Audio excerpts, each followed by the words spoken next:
Good evening, chaps and chapettes. Roggor here, and welcome back to Baruk-Gunud, the Lonely Volcano. Now, at the end of last episode, I announced my plans to build a full-on tavern and trading area for the fortress at the intersect here of the tunnel, and Bonbon is finally digging at it. The other guy's getting at some steel. It may take us a few days to do this. I may or may not cut ahead in time, dependent on what the hell's going on. Either way, things progressing.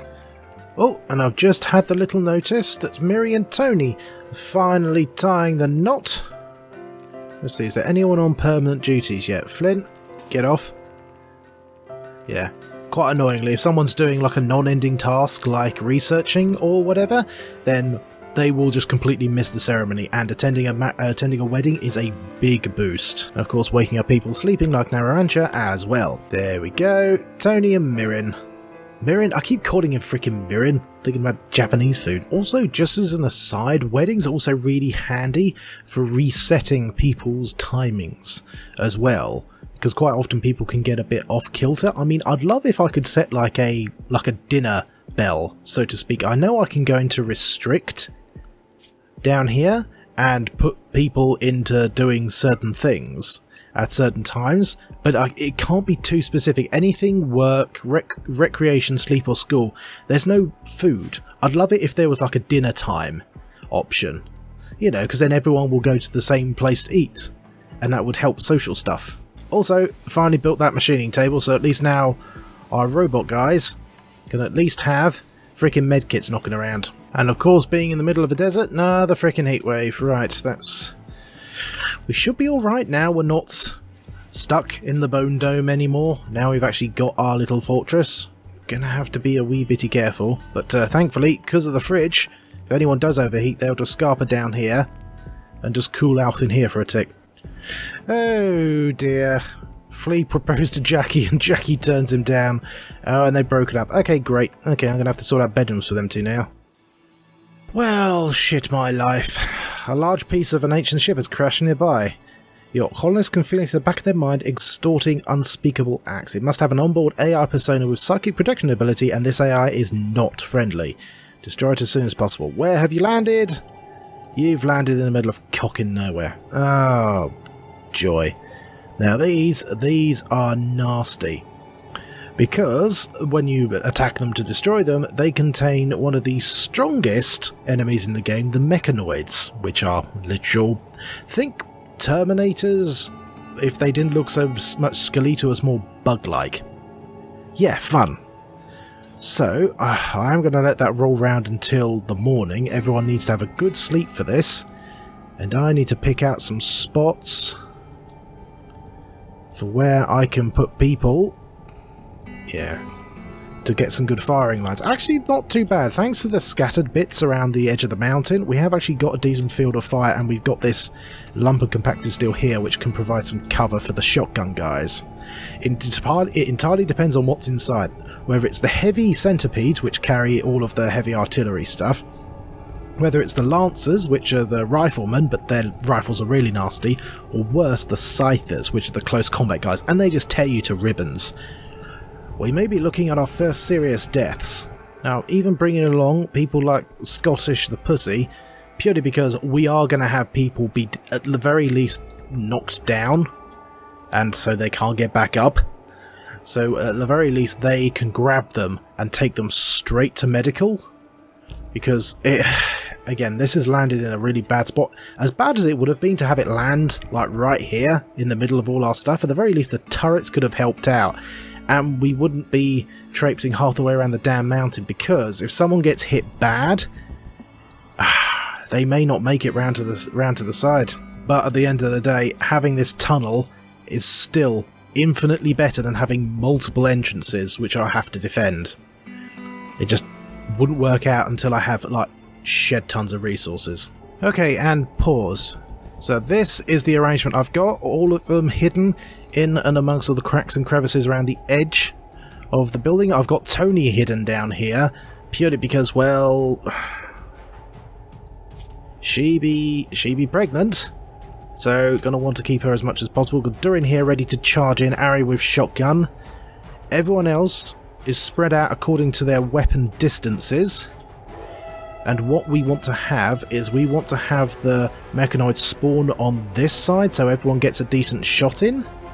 So I'm going to have Jackie be the first one to open fire. And I'm going to stop and start throughout this fight because I'm going to need to micromanage the fuck.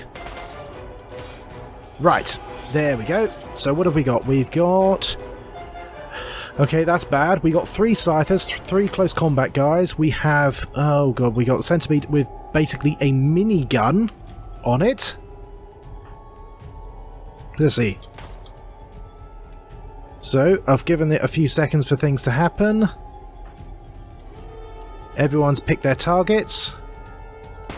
Right, Scythers are heading north, so I'm going to get Durin to go there. They are both going for Flea.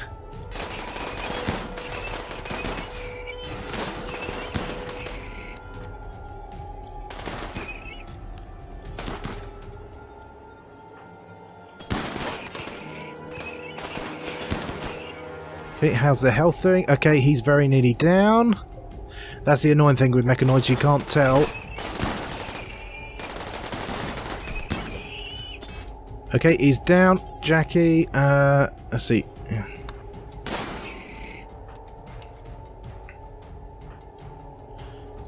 See, how's the Centipede doing? Centipede could be better. Tony needs to get into a firing line. Flea is going to go down without a shadow of doubt. 2 Scythers on 1. Okay, Durin, go up, attack that one. You might be able to get it before manages to melee Flea. Yep, Flea's down. Okay, Durin, it should... Yeah, okay, it's engaging Durin. Scottish can rescue. Okay, it's doing that. Has it hit Tony yet? No, it hasn't. Arimba's mildly bruised. Jackie has lost a toe. At the very least, you can start whittling down that. You can whittle that.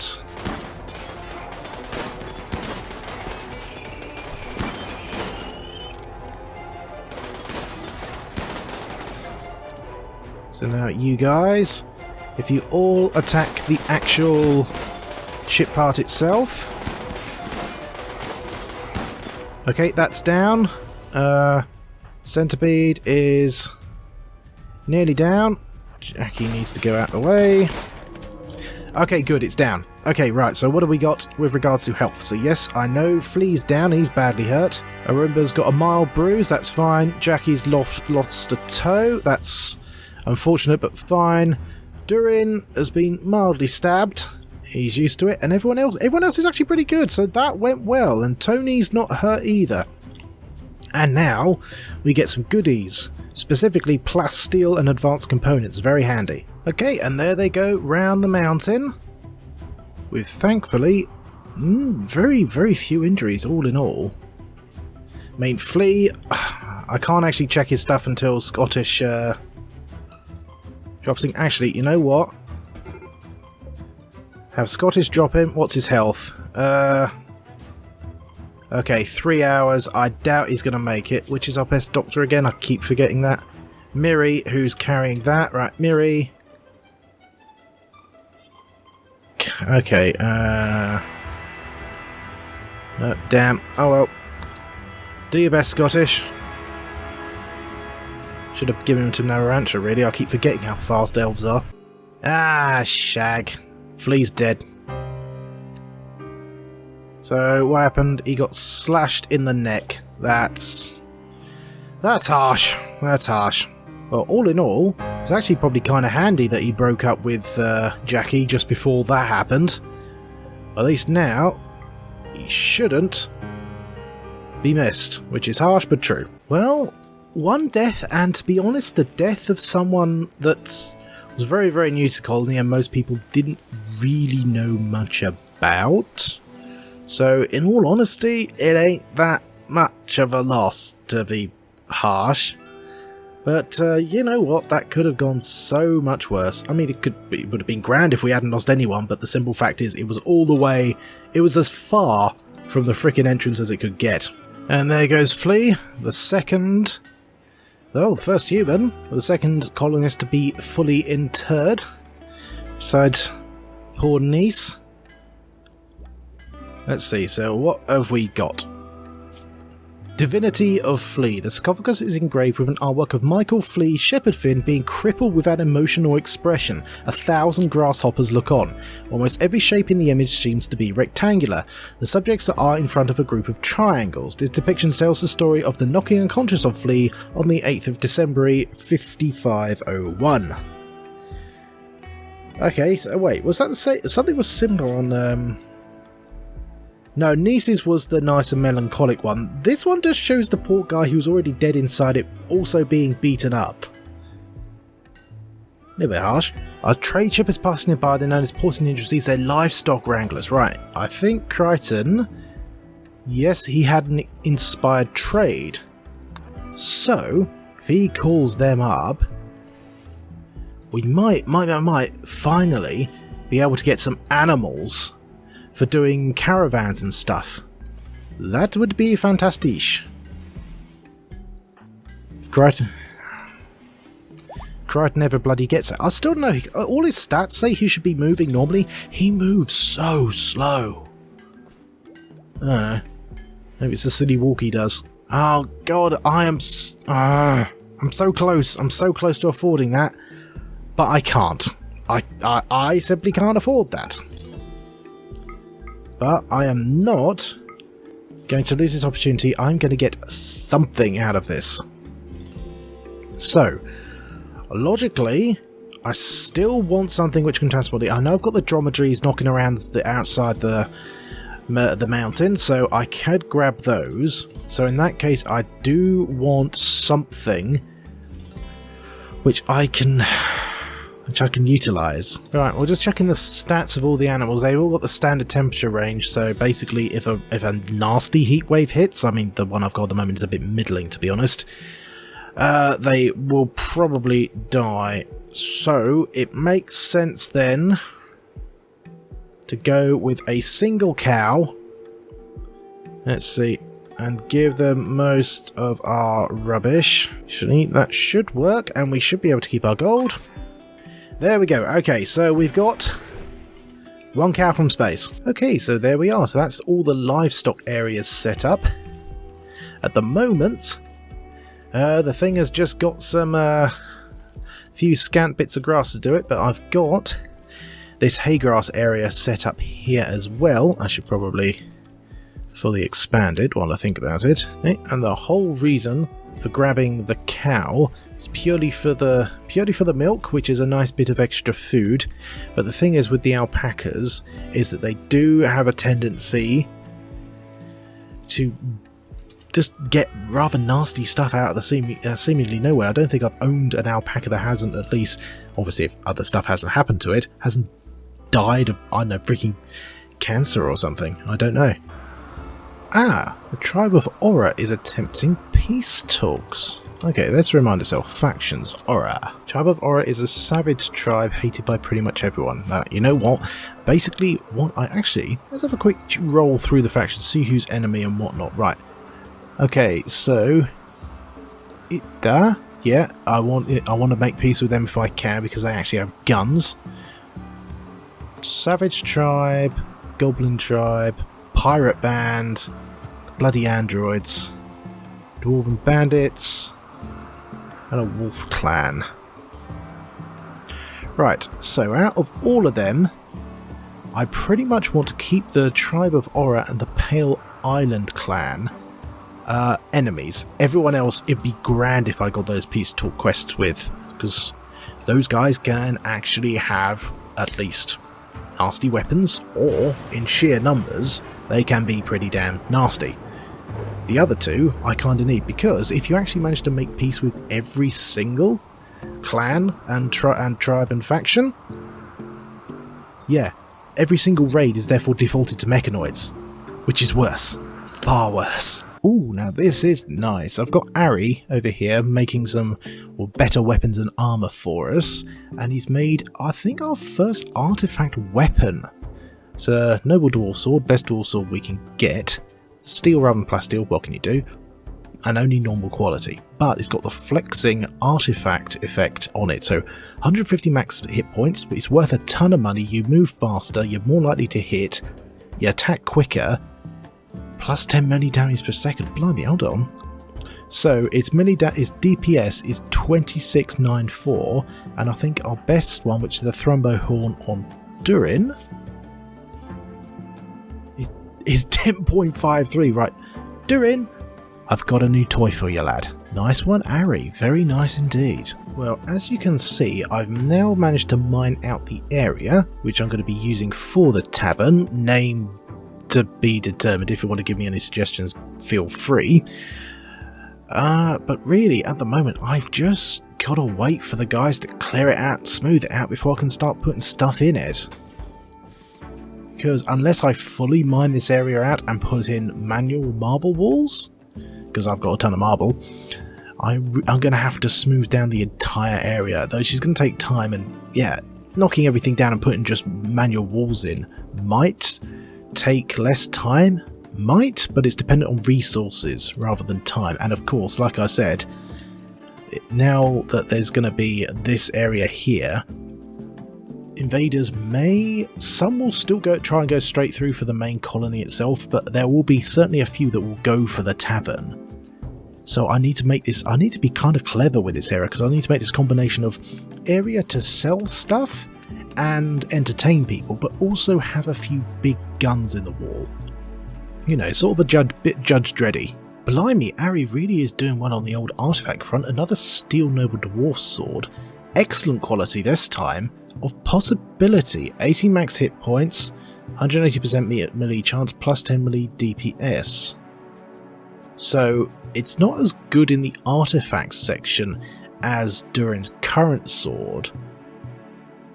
But let's see, 21.54 versus 26.94. Okay, so it's certainly not as good as Durin's current sword, but it has got some art inscribed on it. The sword is known as Bloodshed Grey. This weapon is engraved with a portrayal of a terrorist surrounded by crocodiles. Okay, that sounds awesome. Okay, so Durin can keep that. Who's our next best melee guy? Rather appropriately, our next best melee person is Diver, Durin's wife. Oh, I love that. Okay, you could have matching swords. How romantic. Oh, and now Tony and Crichton are having a fight. Okay, what started that about? Crichton made a contemptuous remark about Tony's honesty. Oh, okay, who are they to each other? Acquaintance. Well. Oh, actually, hold on. That. I was about to say, yeah, Tony is heavily bleeding pregnant. Tony, that was a remarkably stupid idea. But, oh no, a remark about honesty. Or maybe Crichton insinuated that Miri isn't the dad. Oh, not long after the wedding either. That's nasty. But since Tony's injuries were mere bruises, unless she gets an infection, that should be okay. I've had me doubts about Crichton, but I doubt he'd punch a heavily pregnant woman in the womb. Maybe. Oh my god! Jackie is pregnant? And Flea is the father! Whoa. Oh, now that's a turn of events. Congratulations, Flea, I guess. Don't haunt us. Wow. And actually, you know what? On those two very soap opera-like ending pieces, that's actually a good point to end this particular episode. Yeah, another mostly domestic one, a bit of building, little bit of fighting, but mainly sort of stuff you'd expect to see on, I don't know, Dynasty or Eastenders or some shit. I wonder what the hell is going through Jackie's head right now. Whoops is probably a big one. Either way, for the moment, thank you very much indeed for watching this little video of mine. If you enjoyed it, have a little look-see down at the channel, see if there's anything else I've done which takes your fancy. If so, have a little look-see. By all means, my friend. Subscribe if you want to, but most importantly, please, be wonderful to each other. See you next time.